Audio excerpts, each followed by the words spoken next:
Aujourd'hui, vous allez découvrir l'histoire de Gabriel et son expérience de mort imminente. Mais avant cela, dites-moi d'où vous écoutez. Ce serait un plaisir d'en savoir un peu plus sur vous, même virtuellement. Maintenant, passons directement à l'essentiel. Je m'appelle Gabriel Thorne, et je m'apprête à partager quelque chose qui a changé à jamais ma vision de la vie, de la mort et de tout ce qui se trouve entre les deux. Pendant les 11 minutes et 15 secondes où mon cœur s'est arrêté, j'ai vécu quelque chose qui allait bien au-delà d'une simple expérience de mort imminente. Ce fut une rencontre divine qui a détruit toutes mes croyances sur l'éternité. Mais avant de vous raconter la nuit qui a tout changé, il faut que vous compreniez qui j'étais avant cela. Être policier n'a jamais fait partie de mes projets. J'ai grandi dans un quartier de classe moyenne à East Memphis, rêvant de devenir architecte. J'adorais l'idée de concevoir des espaces qui façonnent la vie des gens, de laisser une empreinte dans le monde à travers mes créations. Mon père, James Thorne, était professeur de physique au lycée, et ma mère, Sarah, gérait une petite boulangerie à la maison. Ils m'ont appris la valeur du travail acharné et de l'intégrité, mais n'ont jamais imposé leurs croyances. Nous allions à l'église Riverside Community Church, une église modeste où la foi était plus une tradition qu'une véritable transformation. Chaque dimanche, nous nous asseyions dans la 3e rangée de derrière, suivant le rituel habituel. Je connaissais toutes les histoires, Noé et son arche, David contre Goliath, Jésus marchant sur l'eau, mais pour moi, ce n'était que des histoires. Au fil du temps, j'ai développé un scepticisme grandissant envers tout ce qui ne pouvait pas être prouvé scientifiquement. L'influence de la pensée logique de mon père avait plus de poids que la foi silencieuse de ma mère. Mais tout a changé lors de ma première année à l'université. J'étais en études d'architecture à l'université de Memphis lorsque notre communauté a été frappée par une vague de violence liée aux gangs. L'une des victimes fut Cathy Martinez, une fillette de 12 ans, abattue en revenant de l'école. Elle était notre voisine, et je la voyais souvent jouer dans le jardin, son rire résonnant au-dessus de la clôture pendant que je réparais ma voiture. Le jour de ses funérailles, quelque chose en moi s'est brisé.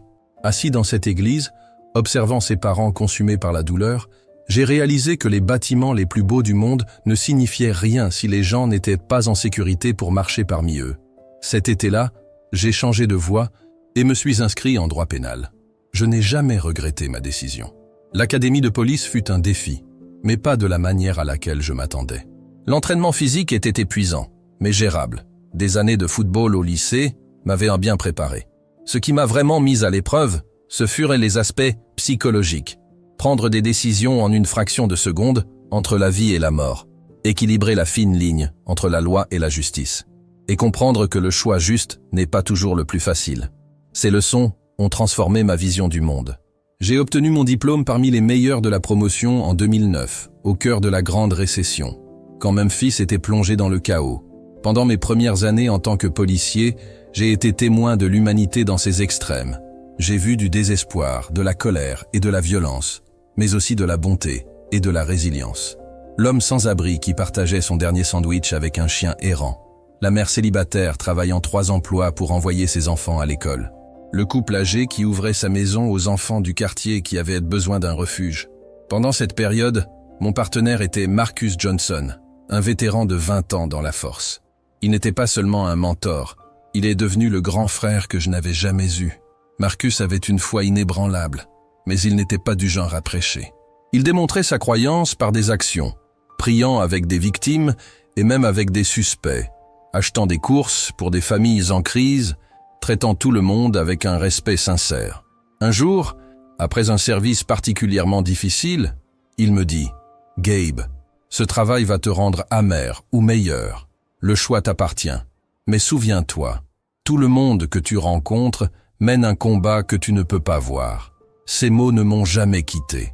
Lorsque Marcus a pris sa retraite prématurée après une blessure au genou en 2014, j'avais déjà bâti ma réputation de policier équilibré et fiable. Je n'étais pas quelqu'un en quête de titre ou de promotion. Je faisais simplement mon travail du mieux que je pouvais. Mais rien de tout cela ne m'a préparé à ce qui allait arriver. Je faisais mon travail de la meilleure façon possible, cherchant à avoir un impact positif chaque fois que je le pouvais. Je gardais ma foi pour les dimanches et les occasions spéciales. Elle ne semblait pas avoir de place dans la réalité chaotique du travail policier. Le mariage est venu plus tard que je ne l'avais imaginé. J'ai rencontré Sarah Chen, une infirmière en traumatologie à l'hôpital universitaire méthodiste en 2018, lors d'un suivi de routine dans une affaire d'agression. Il y avait quelque chose en elle, une force silencieuse, un calme inébranlable au milieu du chaos, qui correspondait parfaitement à ma façon de voir le monde. Notre relation a progressé rapidement, mais en toute sécurité. Au printemps suivant, nous nous sommes mariés lors d'une cérémonie simple. Sarah comprenait les exigences de mon travail car elle vivait quelque chose de similaire aux urgences. Nous traitions tous les deux avec l'humanité dans son état le plus vulnérable, quand le désespoir et la réalité se mêlaient de manière brutale. Notre vie ensemble a trouvé un rythme tranquille. Nous avons acheté une maison modeste à Cordova, allions à l'église de manière sporadique et profitions au maximum des rares jours de congés synchronisés. Nous parlions d'avoir des enfants un jour, mais nous étions d'accord pour attendre de nous sentir plus établis dans nos carrières. En repensant maintenant, je réalise combien j'ai pris cette joie ordinaire pour acquise. Jusqu'en 2024. Cette année-là, j'avais déjà 15 ans de service et je pensais avoir tout vu. J'avais travaillé dans plusieurs unités, mais je finissais toujours par revenir à la patrouille de rue. Il y avait quelque chose dans l'interaction directe avec la communauté qui avait du sens pour moi. Mon nouveau partenaire, Mike Reynolds, était un policier plus jeune, avec seulement 5 ans d'expérience, mais avec une tête bien sur les épaules. Nous formions une bonne équipe. Mon expérience équilibrait son enthousiasme. 2024 a été une année difficile pour les forces de l'ordre à Memphis. Une nouvelle drogue synthétique circulait, et les laboratoires peinaient à l'identifier. Les crimes violents ont explosé, et le département était débordé. Les coupes budgétaires nous ont laissés avec un personnel insuffisant, le moral était bas, mais nous continuions à faire notre travail, un quart de travail à la fois. La nuit du 12 octobre a commencé comme toutes les autres. Sarah avait préparé le dîner, son poulet frit spécial avec des brocolis en supplément comme j'aimais. Nous nous sommes dit au revoir dans le garage avec un rapide baiser avant que je parte pour le poste. L'air était froid, et les prévisions annonçaient du brouillard venant du fleuve plus tard. Pendant le briefing, le sergent Martinez, sans lien avec Katie, nous a avertis de l'augmentation de l'activité des gangs dans le district des entrepôts. Il y avait des rumeurs concernant un nouveau joueur dans le trafic, quelqu'un prêt à briser les règles non écrites qui maintenaient une paix fragile dans certaines zones. Si vous voyez quelque chose de suspect, appelez des renforts, a souligné Martinez. Nous manquons de personnel ce soir. Il vaut mieux laisser un suspect s'échapper que de perdre un policier. Mike et moi avons échangé un regard. Nous surveillons un groupe spécifique de trafiquants depuis des semaines, recueillant des preuves, construisant un dossier. Attendre des renforts, si l'occasion se présentait, pourrait signifier perdre des mois de travail. C'est curieux comme l'esprit trouve des justifications pour ignorer les protocoles quand il croit que l'objectif final vaut le risque. Les premières heures de notre quart de travail étaient relativement tranquilles. Quelques appels pour des troubles domestiques que nous avons résolus pacifiquement, un petit accident près de l'université, une fausse alerte dans un magasin de proximité. Rien d'anormal. Puis, à 2h27, l'appel est venu. Unité 47. Activité suspecte au 142 Riverport Road. L'appelant signale plusieurs individus entrant et sortant d'un entrepôt abandonné. Possible activité de drogue. Je connaissais l'adresse. L'entrepôt était vide depuis que son ancien propriétaire avait fait faillite en 2022. Sa localisation, près du fleuve, en faisait un point stratégique pour les opérations illégales.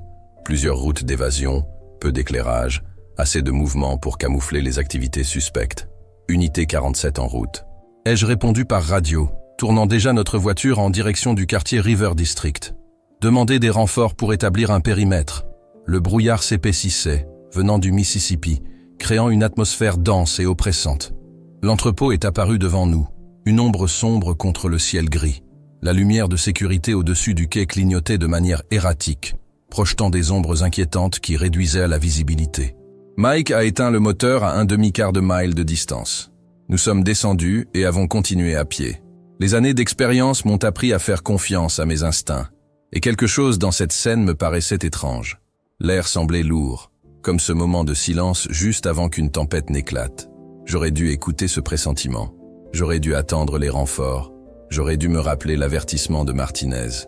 Mais 15 ans de réussite et de décisions judicieuses peuvent rendre un homme trop confiant. Cette nuit-là, cette confiance a failli me coûter la vie. Lorsque nous avons aperçu 2 silhouettes cachées derrière une poubelle, Mon attention s'est concentrée sur ce qui semblait n'être qu'une simple intervention de routine. Le brouillard, l'avertissement du sergent Martinez, le protocole d'attente des renforts, tout cela s'est dissipé en arrière-plan. À cet instant, rien d'autre n'avait d'importance que le travail devant moi. Je n'aurais jamais imaginé qu'en moins de 5 minutes, je serais allongé sur le béton froid, ma vie s'écoulant dans les rues désertes sous un ciel indifférent. Je ne pouvais pas savoir qu'au-delà du seuil de la mort, ma propre existence serait redéfinie. On dit qu'au moment de la mort, toute notre vie défile devant nos yeux. Mais ce n'est pas tout à fait vrai. Dans mes derniers instants de conscience, je n'ai pas vu un film de mes souvenirs les plus précieux. Ce qui m'a frappé, c'est la prise de conscience écrasante de tout ce que j'avais laissé inachevé. La conversation que j'avais toujours reportée avec Sarah à propos d'avoir un enfant. La lettre de réconciliation que je n'avais jamais envoyée à mon frère éloigné. Les questions sur la foi et l'existence que j'avais ignorées pendant des années, toujours trop occupé par les exigences pratiques de la vie. Mais je m'avance. Pour comprendre ce qui s'est passé cette nuit-là, vous devez connaître le contexte complet, chaque choix, chaque détail qui m'a conduit jusqu'à ce moment. Parce que ce qui est venu après ne concernait pas seulement moi, ni l'impact immédiat sur ma famille et mes collègues. C'était quelque chose de plus grand. Un message destiné à tous ceux qui se sont déjà demandé s'il y a plus dans l'existence que ce que nous pouvons voir, toucher et mesurer. C'est mon histoire. Mais, d'une manière plus profonde, c'est l'histoire de nous tous. Il s'agit de la frontière ténue entre le monde physique et spirituel, d'un amour insondable qui soutient toute la réalité, et de la vérité écrasante que le ciel est plus proche que nous osons l'imaginer. Le premier coup de feu a brisé le silence de la nuit, comme un tonnerre. Je me souviens du bruit sec de la balle ricochant contre la poubelle métallique. Un bourdonnement aigu qui est resté suspendu dans l'air dense du brouillard. Le deuxième coup m'a atteint à la poitrine. Même avec le gilet pare-balles, l'impact a été comme si j'étais écrasé par un marteau-piqueur. Mais c'est le troisième tir qui a tout changé. La balle a trouvé l'espace non protégé entre le gilet et mon cou. Il n'y a pas eu de douleur immédiate, juste une chaleur étrange se répandant dans mon corps et une sensation de légèreté dans mes membres. Le temps a semblé se ralentir. Chaque détail autour de moi est devenu excessivement net. La texture rugueuse du mur en béton alors que je glissais au sol. Le goût métallique du sang remplissant ma bouche. Les ombres vacillantes projetées par la lumière clignotante au-dessus du quai de chargement. J'ai entendu la voix de Mike, lointaine, presque noyée. « Officier abattu! Officier abattu! 10, 13. Tir à l'entrepôt de Riverport. » Les mots ont résonné et se sont distordus, devenant de plus en plus lointains. J'ai essayé de parler. Je voulais lui dire que je perdais conscience. Mais ma bouche ne bougeait plus. Mon corps ne répondait plus. Le froid m'a envahi. Le béton sous mon corps semblait de la glace. Mes doigts picotaient et une obscurité a commencé à se refermer autour de moi. Le brouillard au-dessus est devenu plus dense. Ou peut-être était-ce ma vision qui s'estompe. La lumière de sécurité a clignoté une dernière fois, puis a disparu complètement. Puis, tout est devenu noir. Mais cette obscurité n'a duré qu'un instant. Ce qui est arrivé ensuite défie toute explication rationnelle. La transition fut instantanée. Un instant, j'étais plongé dans l'obscurité totale. Le suivant, j'étais enveloppé par quelque chose que je ne peux décrire que comme une lumière vivante. Mais ce n'était pas simplement de la lumière. C'était la conscience rendue visible. Imaginez que la compréhension puisse briller, que l'amour puisse irradier de la lumière, que la vérité elle-même est une lueur. C'est ce que j'ai vécu. La première chose qui m'a frappé fut l'absence totale de peur. Tout au long de ma vie, j'avais porté de nombreuses peurs. La peur de l'échec, de ne pas être à la hauteur, de décevoir les autres, et bien sûr, la peur de la mort. Mais là, à cet instant, toute trace de peur avait tout simplement cessé d'exister. Ce n'était pas surmonté, ni repoussé. C'était révélé comme quelque chose de dénué de sens, aussi insignifiant que d'avoir peur des ombres une fois que le soleil est levé. C'est alors que je compris que je vivais la réalité d'une manière totalement nouvelle. Je ne voyais pas avec mes yeux. Je n'entendais pas avec mes oreilles. Je percevais directement, sans les filtres ni les limitations du corps physique. La meilleure analogie que je puisse faire est celle de la différence entre lire sur un endroit et réellement y être, mais même cette comparaison est insuffisante. Ce que nous appelons conscience dans l'existence physique n'est qu'un petit fragment de ce que nous sommes réellement. C'était comme si j'avais passé toute ma vie à regarder la réalité à travers un trou de serrure. Et, soudainement, la porte s'était ouverte en grand. Le torrent de compréhension qui m'a frappé aurait pu être écrasant, mais il était accompagné d'une paix profonde, impossible à ébranler. C'est alors que je vis la structure sous-jacente de l'existence, l'architecture de la réalité. Je compris comment les royaumes physiques et spirituels sont entrelacés, comment la prière crée des ondulations qui résonnent à travers le tissu de l'univers, comment chaque choix, aussi petit soit-il, se propage à travers des dimensions multiples.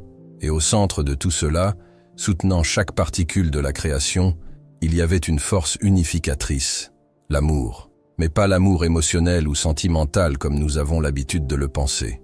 Pas un sentiment passager ou un choix moral. Cet amour était fondamental, structurel, la force même qui maintient les atomes ensemble, qui tient les planètes dans leurs orbites, qui donne un sens et un but à l'existence. C'était la base même de la réalité. Et puis, il est apparu. Comment décrire la rencontre avec la source de toute existence? Comment traduire en mots l'expérience d'être en présence de l'amour parfait, de la sagesse parfaite, du pouvoir parfait? Le langage humain échoue. Essayer de décrire cela serait comme vouloir capturer une symphonie entière à travers des équations mathématiques. Mais je l'ai ressenti avant même de le voir. C'était comme être plongé dans un océan infini d'amour et d'acceptation. Mais en même temps, c'était bien plus que cela. Chaque partie de mon être, bien que je n'ai plus de corps physique, reconnaissait cette présence. J'ai su, sans l'ombre d'un doute, que c'était ce que, ou plutôt, qui, j'avais recherché toute ma vie, sans même le savoir. Et puis, Jésus était là. Mais ce n'était pas le Jésus calme et serein des peintures religieuses. Non. Devant moi se tenait le roi des rois, le Seigneur des seigneurs, celui par qui et pour qui toutes choses ont été créées. Sa présence portait une autorité absolue, face à laquelle tout pouvoir terrestre semblait enfantin, insignifiant, et en même temps, de lui rayonnait un amour si profond, si bouleversant, que je me sentais complètement connu et totalement en sécurité. Et alors, sans avoir besoin de mots, il parla. Il était plus réel, plus solide, plus présent que tout ce que j'avais jamais rencontré dans l'existence physique. La lumière n'émanait pas seulement de lui, elle circulait à travers lui, comme s'il en était la source. Et puis, j'ai vu ses yeux. Ses yeux, ils contenaient la profondeur de l'éternité elle-même. Lorsqu'il me regarda, je me sentis à la fois exposé jusqu'à mon âme et aimé au-delà de toute mesure. Et alors, il parla. Gabriel. Ce seul mot portait plus de vérité sur mon identité que toutes les années que j'avais passées sur Terre. À cet instant, je savais qui j'étais. Qui j'avais été créé pour être. Qui j'étais devenu. Et qui je devais être. C'était comme entendre mon propre nom pour la première fois, bien que je l'eusse déjà entendu des milliers de fois auparavant. Ce qui suivit n'était pas une conversation faite de mots, mais un échange pur de compréhension. Il a commencé à me montrer des vérités qui prendraient des vies entières pour être comprises pleinement. Je vis comment chaque moment du temps existe simultanément dans la réalité de Dieu. Et pourtant nos choix restent véritablement libres. Je témoigna de la manière dont les anges et les démons opèrent, influençant le monde physique de manière normalement invisible, mais profondément réelle. Je compris la prière, non pas comme un moyen de persuader Dieu de faire quelque chose, mais comme une collaboration entre la volonté divine et humaine. Et alors, il me montra ma propre vie, mais du point de vue du ciel. Je vis un matin ordinaire, il y a des années, lorsque je m'étais arrêté pour aider un sans-abri dehors, dans le district. Un incident insignifiant, ou du moins, je le pensais. À partir de là, je pus voir les vagues que ce moment avait générées. Cet homme, dont je n'ai jamais su le nom, avait été tellement touché par cette rencontre qu'il trouva le courage de se reconnecter avec sa fille éloignée. Leur réconciliation changea des générations entières.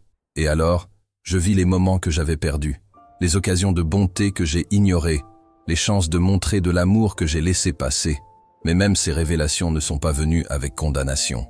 Elles m'ont été montrées comme des leçons, m'aidant à comprendre le véritable poids de chaque moment, chaque choix, chaque interaction. J'ai vu comment le ciel répond aux événements de la terre. J'ai vu des anges se réjouir pour des prières faites avec une foi simple, pour des actes de pardon, pour des moments de véritable repentance. J'ai vu des êtres célestes se mouvoir en réponse aux choix humains. Et j'ai été témoin de batailles spirituelles menées par des décisions apparemment banales. J'ai vu comment le plus simple acte de bonté peut libérer une puissance spirituelle énorme. Puis, il m'a montré quelque chose de plus profond encore, la vérité sur la nature même de la réalité. Le surnaturel, je compris, est en réalité la chose la plus naturelle qui existe. C'est notre monde physique qui est la construction temporaire, artificielle. Le royaume spirituel n'est pas là-haut, il interpénètre la réalité physique. Le ciel n'est pas un endroit lointain, il est autour de nous, en nous, séparé seulement par notre perception limitée. J'ai vu le temps tel qu'il est réellement. Pas une ligne droite, mais un éternel maintenant, où passé, présent et futur coexistent d'une manière que mon esprit humain peine à traiter. Pourtant, d'une certaine manière, nos choix restent libres et significatifs. C'est un paradoxe. Mais là, dans cet état, tout cela avait un sens. Puis il m'a montré quelque chose de plus incroyable. Chaque prière est entendue, chaque larme est vue, chaque acte de foi résonne à travers l'éternité. J'ai vu comment les ressources du ciel sont constamment disponibles pour la terre, attendant simplement la coopération humaine, par la foi, par l'obéissance, pour être libérés. La barrière entre le ciel et la terre n'est pas une question de distance, c'est une question de dimension. Et cette barrière, elle est beaucoup plus fine que nous l'imaginons. Mais la révélation la plus profonde de toutes concernait la véritable identité humaine. J'ai vu que chaque personne, chaque être humain qui ait jamais existé, est en réalité un être éternel, temporairement logé dans un corps physique, mais destiné à une existence bien au-delà de notre compréhension terrestre. Et puis, il m'a montré quelque chose à propos de moi-même, quelque chose qui m'a sidéré. Mon travail en tant que policier n'avait jamais été uniquement lié au maintien de la loi et de l'ordre. Il s'agissait d'être ses mains et ses pieds, dans les moments les plus sombres de la vie des gens. Chaque appel que je prenais était une occasion d'apporter la perspective du ciel, l'amour du ciel, la justice du ciel, dans des situations brisées. J'ai vu combien de fois j'avais été protégé par des anges dans des situations dangereuses, combien de prières avaient été exaucées sans que je m'en aperçoive, combien de vies avaient été touchées par mes actions sans que j'en sois conscient. Mais j'ai aussi vu à quel point j'aurais pu être plus efficace si j'avais été plus attentif à la réalité spirituelle qui m'entourait. L'expérience du temps dans cet état était particulière. Il semblait que j'étais là pendant un instant et une éternité à la fois. Chaque révélation contenait des couches à l'intérieur de couches. Chaque vérité ouvrait de nouvelles perspectives de compréhension. Et pourtant, il n'y avait jamais eu de sensation d'être accablé. C'était plus comme regarder une fleur éclore, chaque pétale révélant une nouvelle beauté au rythme parfait. Je suis devenu conscient que des décisions étaient en train d'être prises concernant mon retour. J'ai compris que mon expérience n'était pas seulement pour mon bénéfice, mais qu'elle devait être partagée pour aider les autres à comprendre la réalité de l'amour de Dieu et la véritable nature de notre existence. Mais avant que je ne puisse revenir, il avait un message final à partager, quelque chose qui deviendrait la base de tout ce que je ferais à partir de ce moment-là. Ces mots portaient un poids et une autorité qui transcendaient la simple communication verbale. Chaque phrase semblait s'incorporer directement dans mon âme. « Gabriel », commença-t-il, sa voix résonnant avec une puissance infinie et une tendresse intime. Ce que vous avez témoigné ici ne doit pas rester une révélation privée. Vous êtes renvoyé en tant que témoin vivant de la réalité de mon amour et de la vérité sur l'existence, que beaucoup ont oublié ou jamais connu. Il me révéla alors ce qu'il appela le grand mensonge de notre époque. Il ne s'agissait pas d'un enseignement ou d'une idéologie fausse spécifique, mais d'une erreur fondamentale concernant la nature même de la réalité. Votre monde a divisé l'existence en naturel et surnaturel, expliqua-t-il. Mais cette division n'existe que dans la perception humaine. Ce que vous appelez surnaturel est simplement la réalité la plus pleine, que vos sens physiques n'ont pas encore la capacité de percevoir. Le ciel n'est pas là-haut, quelque part au loin. Il interpénètre chaque molécule de la création physique. Il me montra comment cette incompréhension affectait tout, de la foi personnelle à l'investigation scientifique. La plus grande barrière entre l'humanité et la vérité n'était pas intellectuelle, mais perceptive. Vous n'avez pas besoin de plus d'informations, dit-il. Vous devez être éveillé. L'évidence de ma présence entoure chaque personne à chaque instant. Mais elles ont été formées pour interpréter la réalité à travers une lentille qui filtre la dimension spirituelle. Il se tourna alors vers des questions plus personnelles, abordant spécifiquement mon rôle en tant que policier. « Lorsque tu reviendras, dit-il, tu verras ton travail sous un jour différent. Chaque appel que tu prends est une intersection entre le ciel et la terre, une occasion d'intervention divine. Tu ne te contentes pas d'appliquer des lois humaines, tu représentes ma justice, ma miséricorde, mon amour, dans des situations où les gens traversent leurs moments les plus sombres. » Il me montra des scénarios spécifiques que je rencontrerais après mon retour, des moments où un mot de gentillesse éviterait un suicide, où une simple prière briserait des cycles de dépendance, où faire preuve de miséricorde entraînerait une transformation profonde. « Rappelle-toi, insista-t-il, aucun moment n'est ordinaire lorsqu'on le voit du point de vue du ciel.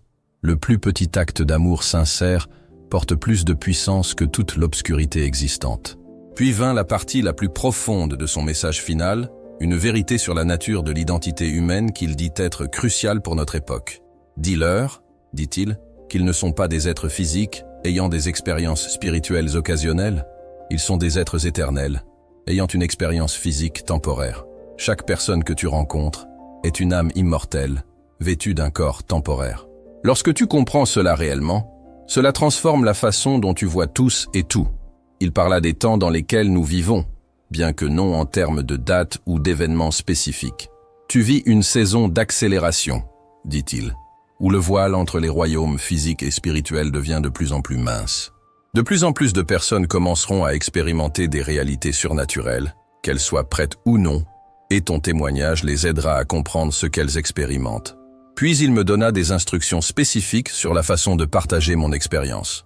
Lorsque tu racontes ton histoire, certains douteront, certains se moqueront et certains seront transformés. Ne t'inquiète pas de défendre ton expérience. Concentre-toi sur la transmission de mon amour. La vérité de ce que tu as témoigné résonnera avec ceux qui sont prêts à la recevoir. Il ajouta quelque chose qui me touche profondément chaque fois que j'y pense. Et souviens-toi, le plus grand miracle n'est pas ce qui t'est arrivé pendant ces minutes de mort clinique. Le plus grand miracle est ce qui se passe chaque fois qu'un cœur se tourne vers moi avec une foi simple. Chaque moment de prière sincère, chaque acte d'amour sacrificiel, chaque choix de pardonner, ce sont les véritables miracles qui transforment le monde. Le retour dans mon corps ne fut pas la transition douce que j'avais pu attendre. Il semblait compressé de l'infinité de l'expansion vers un petit espace confiné. Chaque vérité, chaque révélation, chaque moment de compréhension devait d'une manière ou d'une autre être traduit en retour dans la structure limitée de la conscience humaine.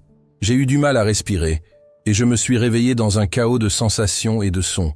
Le béton froid sous moi, le goût métallique du sang dans ma bouche, les voix urgentes des paramédics, l'exclamation de soulagement de Mike, le bruit des sirènes.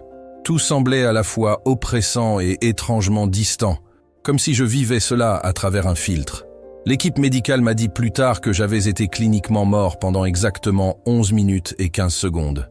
La chirurgienne en chef de traumatologie, Dr Sarah Martinez, me dirait plus tard que ma guérison défiait l'explication médicale. Les blessures de la balle auraient dû être fatales, et même si la survie avait été possible, j'aurais dû souffrir de graves dommages cérébraux en raison du manque d'oxygène prolongé. La récupération physique fut difficile, mais elle n'a été rien comparée au défi d'intégrer mon expérience dans la vie quotidienne. Comment revenir à la normale après avoir expérimenté la réalité suprême ? Comment participer à des conversations ordinaires quand chaque mot porte désormais un poids éternel ? Comment regarder les gens de la même manière, après avoir vu leur véritable nature en tant qu'êtres éternels ? La vérité, c'est que tu ne peux pas, et c'est exactement le but. Les changements dans ma vie ont été subtils et profonds. En surface, je suis retourné à mon rôle de policier, mais tout ce qui concernait ma manière d'aborder mon travail a été transformé. Chaque interaction est devenue une opportunité d'apporter la perspective du ciel dans des situations terrestres. Chaque appel de crise est devenu une chance de démontrer l'amour divin de manière pratique. Mon collègue policier remarqua la différence, bien que ses réactions aient varié largement. Certains, comme Mike, ont été profondément affectés par ce qui s'est passé et sont devenus plus ouverts aux réalités spirituelles. D'autres ont gardé une distance respectueuse, peut-être mal à l'aise avec l'intensité de ma conviction. Certains sceptiques ont attribué les changements au PTSD ou à l'impact psychologique d'une expérience de mort imminente. Mais la preuve se trouvait dans les résultats. Mes taux d'arrestation n'ont pas diminué, mais mon approche de l'application de la loi a radicalement changé. J'ai commencé à voir au-delà des crimes immédiats, vers les blessures spirituelles et émotionnelles sous-jacentes qui poussaient les comportements criminels. Cela ne m'a pas rendu moins efficace. Au contraire, cela m'a rendu plus efficace. Les suspects étaient plus enclins à coopérer. Les victimes trouvaient un véritable réconfort, au lieu d'un simple soutien procédural, et même les criminels endurcis montraient parfois des signes de transformation. Ma relation avec Sarah s'est approfondie de manière que je n'avais jamais imaginé possible. Elle a toujours été une femme de foi, mais maintenant nous partagions une intimité spirituelle qui transcendait le mariage commun. Elle est devenue ma partenaire non seulement dans la vie, mais aussi dans le ministère, alors que nous nous retrouvions de plus en plus impliqués dans l'aide aux autres pour comprendre la réalité de la présence de Dieu dans leur vie quotidienne. Le suspect du tir, Marcus Reynolds, a fini par être attrapé et inculpé. Lorsque j'ai appris qu'il serait jugé, j'ai fait quelque chose qui a surpris tout le monde. J'ai demandé à le rencontrer en prison. Cette rencontre est devenue l'une des démonstrations les plus puissantes de tout ce que j'avais appris pendant mon temps dans l'éternité. Je l'ai trouvé assis dans la salle de visite de la prison, menotté et portant une combinaison orange. La peur et le défi dans ses yeux me rappelaient ce que Jésus m'avait montré, voir au-delà des apparences physiques pour l'âme éternelle intérieure. Avant qu'il ne puisse parler, je lui ai dit quelque chose qui l'a clairement pris au dépourvu. « Je te pardonne. Et je veux que tu saches que Dieu t'aime plus que tu ne peux l'imaginer. » Ce qui suivit fut une conversation de 3 heures qui mena à une transformation profonde, non seulement pour Marcus, mais aussi pour nous deux. Il fuyait Dieu toute sa vie, convaincu qu'il était trop loin pour la rédemption. À la fin de notre rencontre, il trouva le même amour qui m'avait transformé, bien que d'une manière différente. Aujourd'hui, il dirige un ministère carcéral qui a aidé des centaines de prisonniers à trouver de l'espoir et un but. Mon expérience m'a appris que le voile entre le ciel et la terre est beaucoup plus mince que la plupart des gens l'imaginent. La prière n'est pas un cri dans le vide, espérant que quelqu'un écoute. C'est participer à une conversation qui ne cesse jamais. L'adoration n'est pas une activité religieuse, c'est accéder à la fréquence même du ciel. La foi n'est pas une croyance aveugle, c'est choisir de s'aligner avec la réalité suprême qui nous entoure à chaque moment, tous les jours. Je rencontre des personnes qui ont faim de quelque chose de plus que ce que le monde matériel peut offrir. Elles ne peuvent peut-être pas utiliser un langage spirituel pour décrire leurs désirs, mais je le reconnais maintenant. C'est l'âme éternelle en elles qui appelle à se connecter avec sa source. Parfois, elles portent un costume, parfois des vêtements de prison, parfois un uniforme de policier, mais sous ces vêtements temporaires, elles sont tous des êtres éternels en quête du chemin du retour. Le plus grand défi a été d'apprendre à vivre efficacement dans les 2 royaumes, être pleinement engagé dans les responsabilités terrestres, tout en maintenant la conscience constante de la réalité spirituelle qui interpénètre tout. C'est comme apprendre à voir dans plusieurs dimensions simultanément. Certains jours, j'y parviens mieux que d'autres, mais la conscience de cette réalité plus grande ne m'abandonne jamais. Je continue mon travail de policier, bien que sous une perspective radicalement différente. Chaque appel est une opportunité, chaque interaction, une rencontre divine potentielle. J'ai appris que l'arme la plus puissante dans l'application de la loi n'est pas celle qui est chargée sur ma ceinture. C'est la capacité de voir au-delà des circonstances physiques pour comprendre la signification éternelle de chaque moment. Pour ceux qui lisent ce récit, je tiens à souligner quelque chose de crucial. Ce que j'ai vécu ne devait pas être une révélation unique. Les vérités que j'ai apprises sont accessibles à tous, bien que peut-être pas par des moyens aussi dramatiques. L'amour que j'ai trouvé, la réalité que j'ai témoignée, la présence que j'ai expérimentée, elles sont accessibles à toutes les personnes, à chaque moment. Ne attendez pas une expérience de mort imminente pour découvrir ces vérités. Elles sont disponibles maintenant, attendant d'être embrassées. Le ciel n'est pas un endroit lointain où vous allez après la mort. C'est une réalité qui vous entoure, en ce moment même. Dieu n'est pas loin, regardant de loin. Il est plus près de vous que votre prochain souffle, attendant avec une infinie patience et un amour parfait que vous tourniez votre cœur vers lui. Le plus grand choc de mon expérience de mort imminente n'a pas été ce que j'ai vu dans le ciel, mais de réaliser que cette même gloire, ce même amour, cette même présence divine est disponible pour chaque personne à chaque moment, dans chaque situation. Nous n'avons pas besoin de mourir pour y accéder. Il nous suffit d'ouvrir nos cœurs pour la recevoir. Et c'est peut-être la vérité la plus transformatrice de toutes. Alors tout le monde, quelle histoire incroyable, n'est-ce pas? Une expérience qui n'a pas seulement transformé la vie de quelqu'un, mais qui a également ouvert des portes vers une compréhension plus profonde de la spiritualité et de la véritable nature de notre existence. Imaginez vivre en ayant conscience que chaque moment, chaque interaction porte un sens éternel. Et le plus surprenant dans tout cela est à notre portée, à chaque respiration, à chaque choix. Nous n'avons pas besoin de passer par une expérience de mort imminente pour réaliser qu'il y a plus dans la vie que ce que nos yeux peuvent voir. L'amour, la présence divine, la connexion à quelque chose de plus grand nous entoure, attendant d'être reconnus.